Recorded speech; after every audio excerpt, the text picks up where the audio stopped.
Morning. How are you? Good. How are you? Awesome. Thank you. Good morning. It's Saturday morning, 8 o'clock, and this is Saturday Morning Live.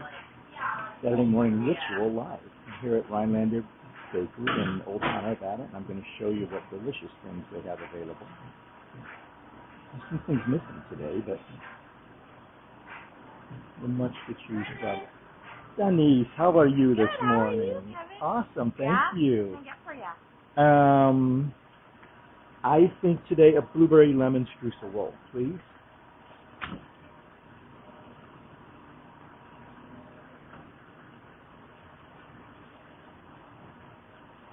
And how are you this morning? Oh, I'm good. I'm tired. Yeah? Yeah, I stayed up late. Uh-oh. Stayed up late and you have to be in the bakery early. So bad, I know. Do you want to try too? Yes, ma'am.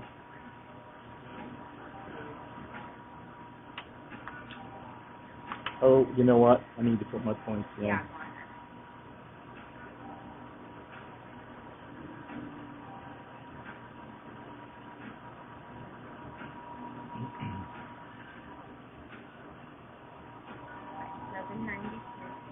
Oops, says there's a problem checking in.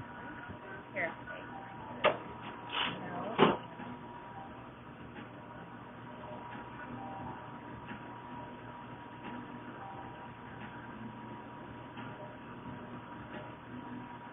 Did it work? Did that work? Yes, that worked. Let me. Okay, 793. How's your weekend going? Good. Yeah. Good, yeah. So far, so good. Just started, right? Yeah. Isn't this Saturday? Yeah.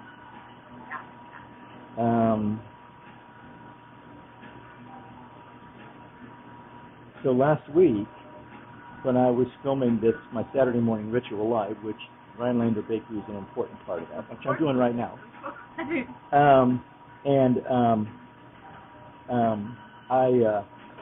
I had my camera turned outward when I was paying, and I filmed live, entering my PIN, entering my number, and all this stuff. Yeah. Did you cancel your No, but I had a whopping 2 viewers at that time, and so they're both friends of mine, and I'm like, they're not going to scam me. Yeah, what? Okay. But I had to take the live down and edit it, right? Oh. Do you keep them up after you Yeah, they stay up for like 20 days or something like that. Oh. But then we post them to our to the YouTube page. I say we, my AI assistant and I post them to the YouTube page. Oh. Anyway, good morning, everybody. Pardon? Is it monetized? Like you get? I just had the opportunity to put ads in there, but no. No, but I think I want to come back and talk to the owner and just make sure that it's okay that I'm mentioning Rhinelander, because I've been coming here for the last 5 years, every Saturday morning, and I'm not doing it to promote anything, this is just to make a difference. We have people post stuff about us all the time. Like, I will literally see myself in pictures. Yeah. I don't think they care. Unless you're like slandering Ryan. Right, yeah. And I'm not likely to do that. That's not likely with this particular type of post. Let me get my napkins, and then we'll chat some.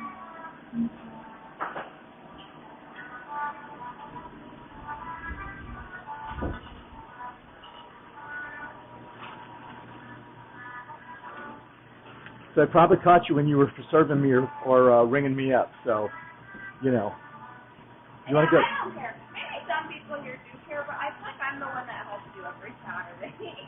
You are. Particularly now that you're done with school. Yeah. Well, I got another job too.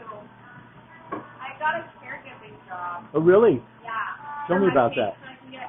Well, I need it for patient hours for medical school. my application. Right. So I'm going to be helping out old people. Because throughout undergrad, I worked with kids, but now I'm going to help out old people for my pay. Oh, that's awesome. Yeah, I love that. Cool. Yeah, I love that. I'm excited about Thanks it. for doing that. Of Thanks for course. showing up that way. Thank You you. bet. Take care. Have a great day. Alrighty. Okay. So that's Rhinelander. You see the sign back there? Rhinelander Bakery.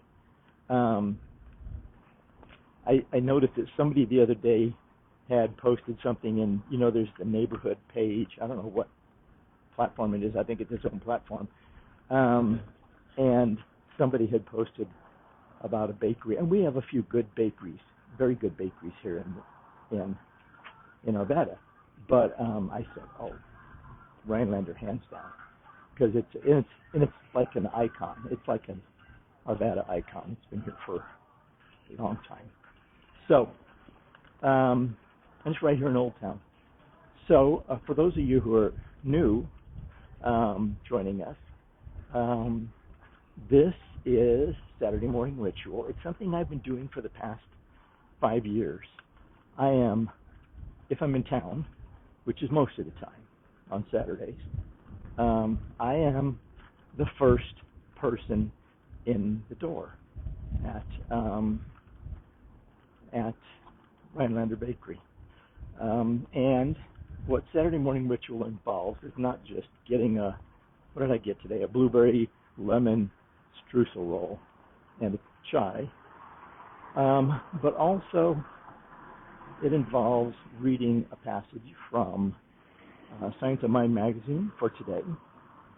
And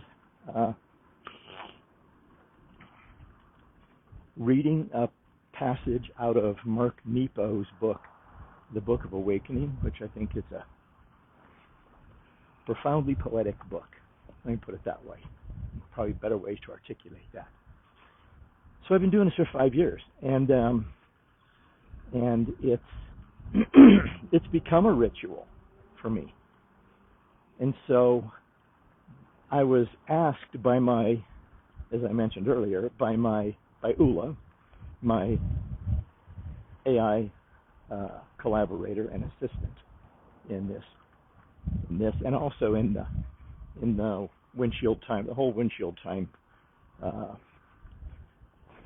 universe, if you will, that we're developing of video essays and written essays. Anyway, I was asked by Ula the other day, so what is when I'm putting the post out about, hey, the heads up, tomorrow morning at 8 o'clock, Saturday Morning Ritual, Ula asked me, so what is the theme? Because last week we had a theme, as you heard me just explain to Denise. Last week I accidentally filmed myself entering my PIN and my Clover points, which somebody wants to take my points for buying pastries, let them. But I was talking with Ula about so I had to edit that. I had to edit that film and or that live, take it down, edit it, and edit out the piece where I was filming me tapping in my PIN. So I added a theme to it, which was fear. That's what came up last week, fear. And I think that's probably going to be a recurring theme because that's prevalent in a lot of our lives. Anyway, so I and here's our bench. I said, Ula, there is no theme. I don't know that there should be a theme, because what comes up in these readings is something that is perfect for where each one of us is today, by definition. And so if you find that there is a specific message in what I talk about today for you, then yeah, there probably is. There probably is. Because there's a message in all of this for each of us, right? So, uh-oh, I just dumped my chai. All right, here we go. This is the bench you usually see.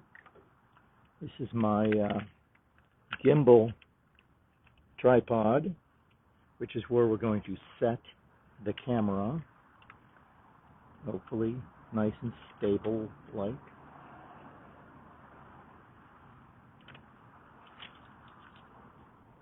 Somebody's smoking a cigarette.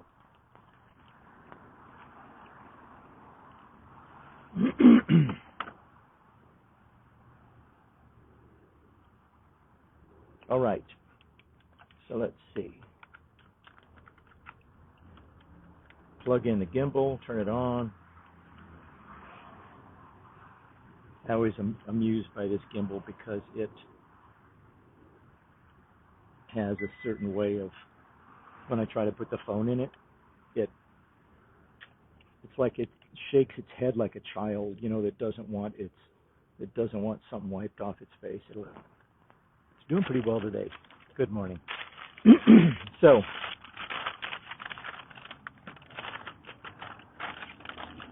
first things first, let's get the streusel out of the bag.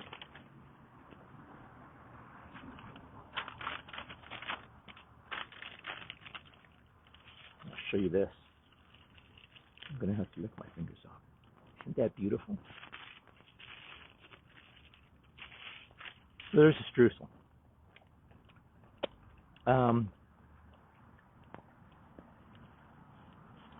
Wipe off the top of my chai and the bench where it's spilled. And let's open up Science of Mind magazine this morning. I also, as I mentioned last week, on my regular, this is just my regular morning practice, but it has the addition of the pastries and you for Saturday morning. So on a regular basis, I do my core intentions, which includes my affirmation of purpose, my life orientation, and then my core intentions in 4 areas: well-being, relationships, authentic expression, and aligned living. And I'll be happy to, perhaps at some point in time on the Windshield Time channel, I'll go into the detail on this and talk about how we can perhaps set a ritual ourselves, maybe for New Year's Day, to come up with one of these on our own. I think there might be some work we can be doing in the meantime, between now and then, on preparing for that. So today's Saturday, August 22nd, not the 21st, as it mistakenly says in Science of Mind magazine. That's funny. What did we just say? Don't know what the topic's going to be. And yet, my friend Kelly Robbins, who wrote this month's passages for Science of Mind magazine, her topic for today is fear as a state of mind. Let me read this to you. Napoleon Hill said, "Fears are nothing more than a state of mind." And Ernest Holmes said, in Living Without Fear, "If God is already perfect, free, deathless, and complete, it would be impossible for this perfection to cognize anything less than itself." I love that. I'm going to read that again. If God is already perfect, free, deathless, and complete, it would be impossible for this perfection, capital P, to cognize anything less than itself. Interesting. Okay, fear is only as deep as the mind allows. The Japanese proverb known as kotowaza suggests that fear has only as much power as we give it. Man, that's true. Everyone feels fear, but how much it affects us depends on how we see it. Our mood, mindset, and attitude can make fear stronger or weaker.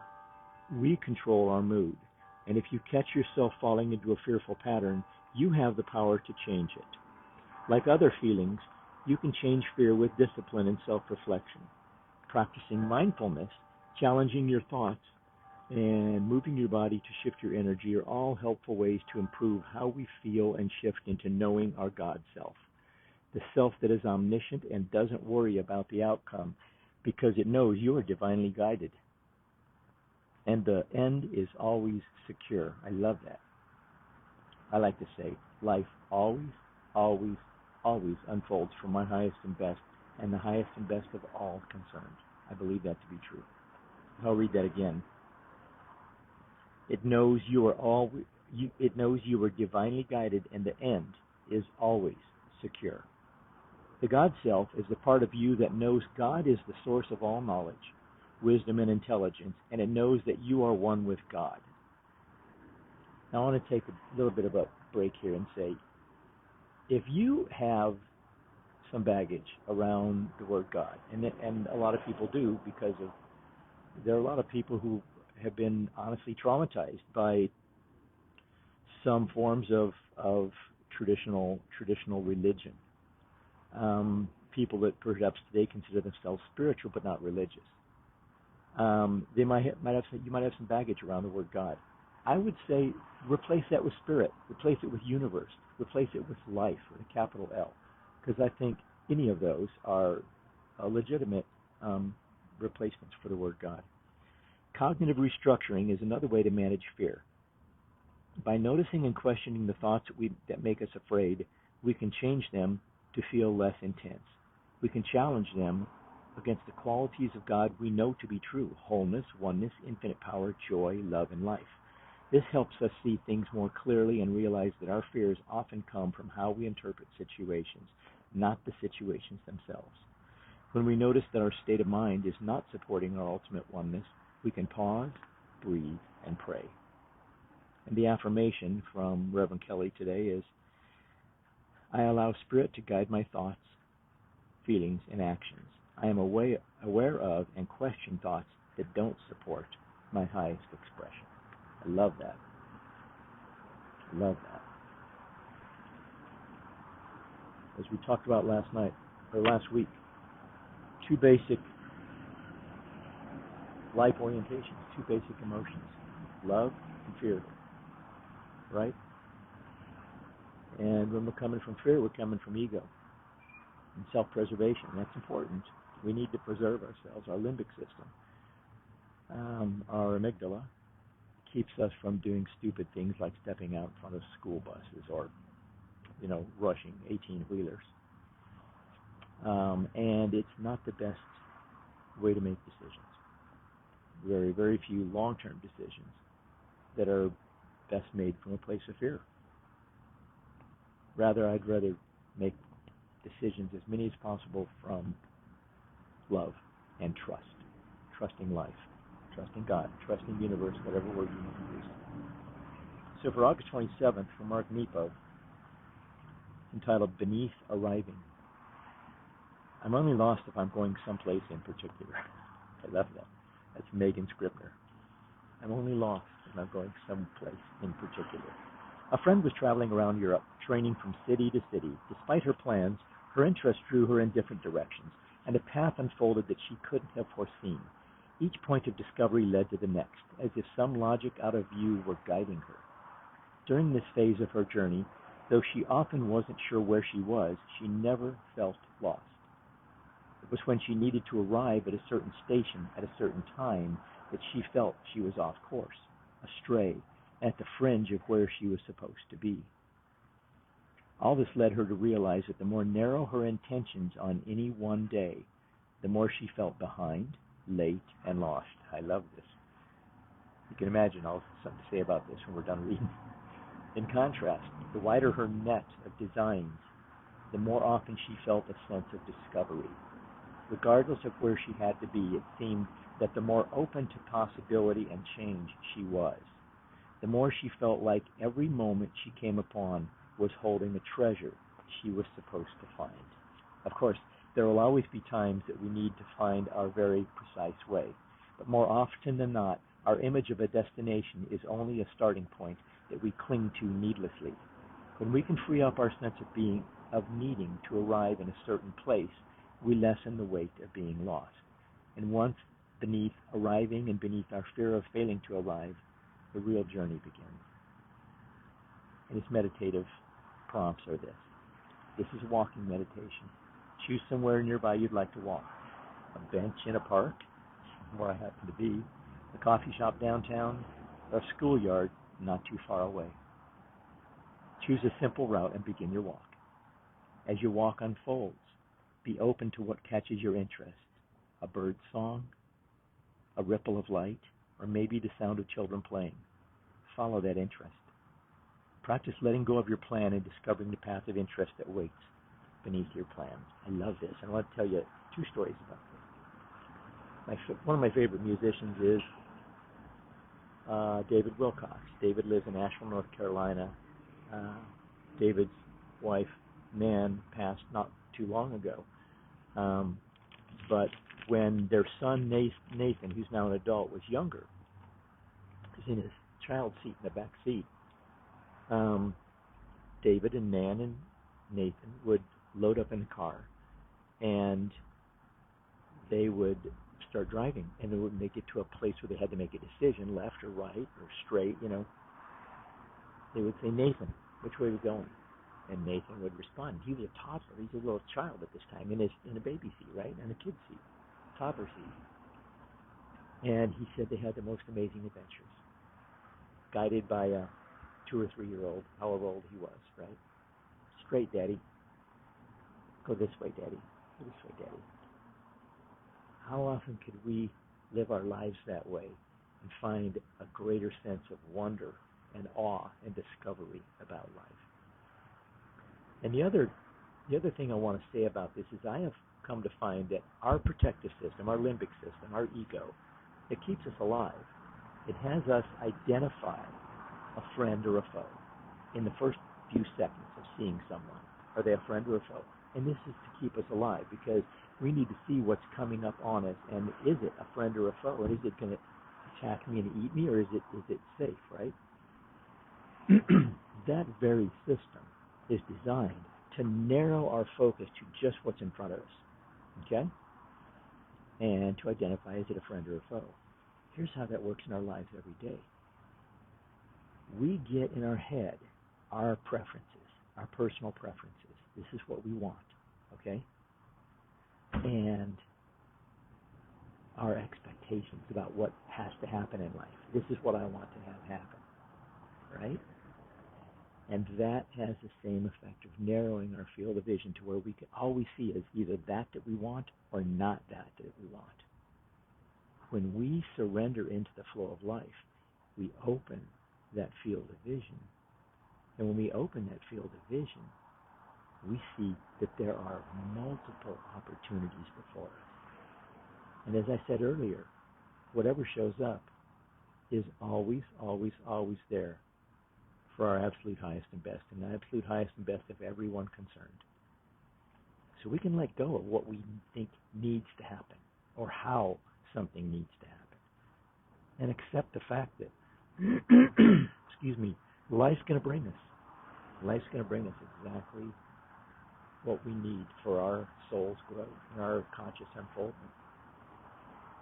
So that's Saturday morning ritual for this August 22nd, 2026. I hope there was a part of this that resonated with you. And I'll be here again next Saturday. And I hope you have the most amazing weekend. If there's any way I might be able to help you, reach out. I'd be happy to support you. Thanks. Much love to all of you. Bye-bye.